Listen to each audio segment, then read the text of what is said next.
LLC is very simple. You create it, you go to the IRS, you ask them for an EIN number, and then they give you the EIN number with a chart of accounts, okay? And then that chart of accounts, that's your expenditures. You've got your active members. We call those CEOs. We got our passive members. We call those limited partners. And then we drive revenue to it, and then at the end of the year, we're going to file a 1040. Okay, very simple. And the trust is an operating company the same way that LLC is, but where this comes into play is that we've got some assets that we want to protect and maybe some taxes that we're trying to navigate our way around, right? And that's where you now have an estate, okay? And so the next operating company is an operating company for that estate, and that's where the trust comes in. So it's the same deal.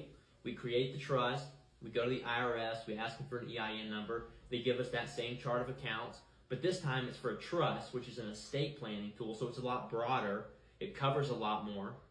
Okay, we've got our active members, except we don't call it a CEO, we call it a trustee. We've got our passive members, but over here we call it a beneficiary, right? We drive all the revenue that we can to it, and then at the end of the year, we file a 1041 instead of a 1040. So they really mirror each other, and once you see it as an operating company and less of like a trust, it really starts to make sense. So is that all kind of clicking? Is that making sense a little bit? Yeah, and I even watched that video that you made on that. So yeah.